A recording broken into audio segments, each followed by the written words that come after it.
What's going on, everybody? Good afternoon. It is Wednesday. Seahawks have a full practice today. We're getting an injury report later today, a couple hours away. Before we get there, though, I want to talk about something that caught my attention from X late last night. So, Brady Henderson, still one of the best sources on all the internet for Seahawks stuff, posted something really interesting that caught my attention from Sunday's game against the 49ers.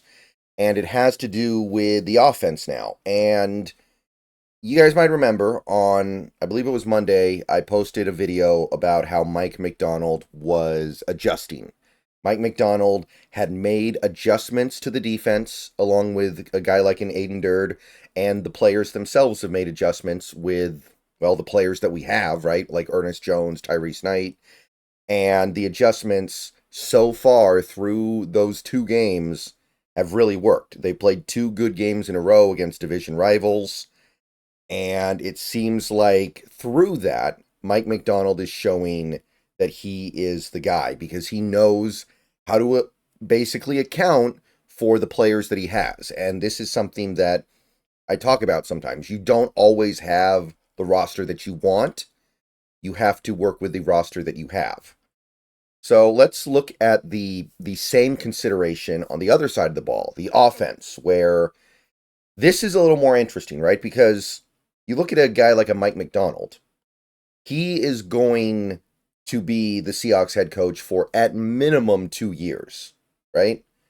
Like, this team will not even think about firing Mike Macdonald until we get to the end of year 2. And realistically, it may not even be then. It may not even be until year 3 that the team even considers the possibility of moving on from Mike Macdonald. He has time. Ryan Grubb, on the other hand, may not have time. Ryan Grubb is an offensive coordinator. He's on a much smaller, much easier to get out of contract. If the Seattle Seahawks look at what Ryan Grubb is doing after this year and they're not happy with it, he could absolutely be moved on from. That is something that you see fairly frequently in the NFL. Firing a head coach after 1 year, somewhat rare. Firing an offensive or defensive coordinator after 1 year, that happens. So something could actually happen here, and I want to apply kind of the same basic argument. Is he showing that he is capable of adjusting when things are not going that well? And I'm not going to say the offense was great on Sunday, but they got it done at the end of the game, and this is something that really stands out from that game. So let's take a look at this tweet. The Seahawks' shotgun percentage over their first 9 games was 80.6%, which is the 4th highest in the NFL.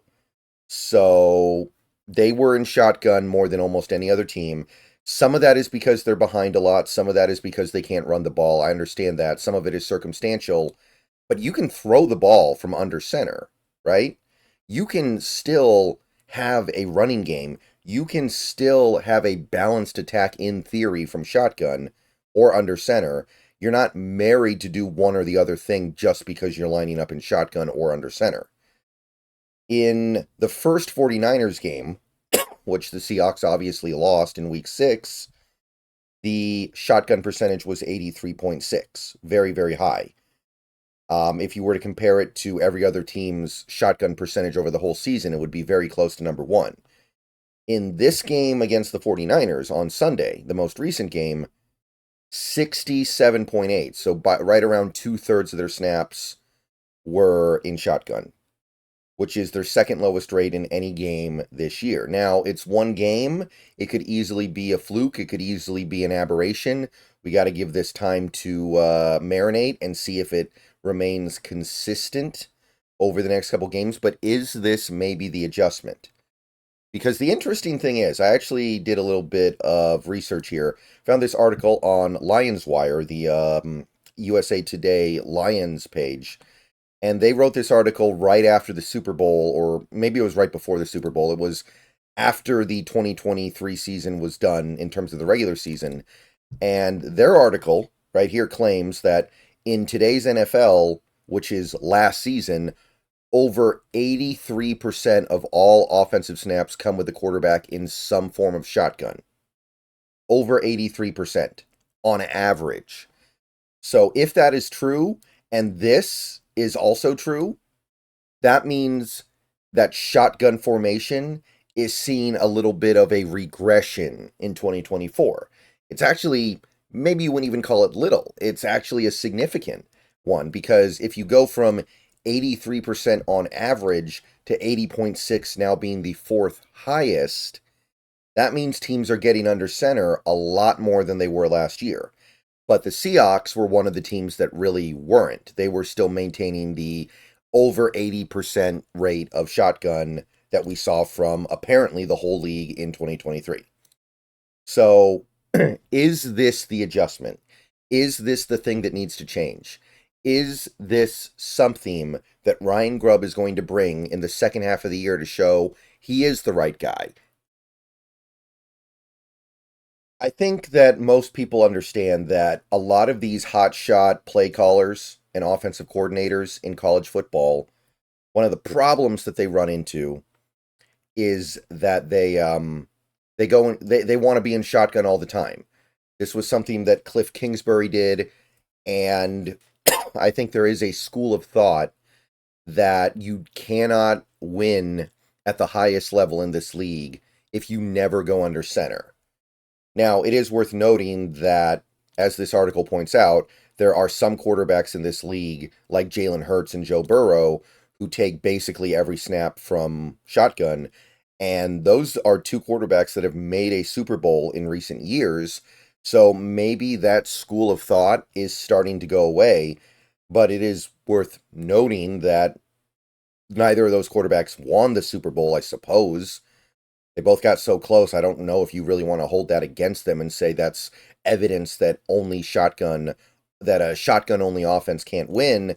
But clearly there's some kind of adjustment being made here. And this is another thing that we talk about all the time on this channel as well. The pendulum effect of the league, where offenses adjust to what defenses are doing, and then the defense adjusts to the adjustment, and then the offense has to adjust back, and it keeps going. Things are never stagnant because adjustments are being made constantly. So it seems like the league is headed in a direction where under center snaps are going to become a little more common. And early in the season, the Seahawks were not part of that. They were part of the league that was, we're going to live in shotgun. We're going to spend more time than all but 3 teams in shotgun. And then this game, which we won, again, the offense did not play great, but they performed very well in the second half overall, I would say. We saw a lot of under center snaps compared to the typical, about 32%. So, is this the adjustment?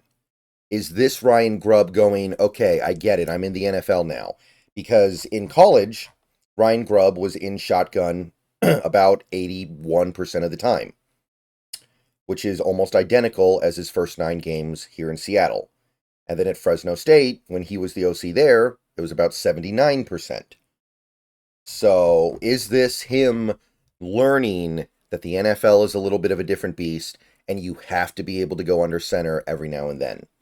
Because to me, play action is much more effective under center, and play action is still a big part of what these NFL teams need to do if they want to beat these defenses effectively. And again, I want to stress, part of the problem is the Seahawks can't run the ball because of their offensive line. That probably makes Grubb want to be in shotgun more because the running game's already kind of a non-factor anyway. But I don't know if the answer to we can't run the ball is let's not even pretend we want to run the ball, or let's run all of our running plays out of shotgun where the running back doesn't get any kind of a running start. And these shotgun draws, in my experience this year for the Seahawks, they just kind of look awkward. They don't look comfortable the way some other teams do. So I feel like this could be a sign that Ryan Grubb, he's not perfect yet. Maybe he's not even good yet. Our offense is average through 10 games. I feel like he's getting held to account for a lot of things that are not his fault, like this offensive line being abysmal. But if he shows that he can adjust like this, that's going to go a long way in convincing fans, including myself, that he deserves a second year. All right, see you guys later. Go Hawks. Let me know what you think, but this caught my attention because it's all about adjustments when the things you're trying to do are not working. McDonald has shown that he can adjust. Let's see if Ryan Grubb can adjust.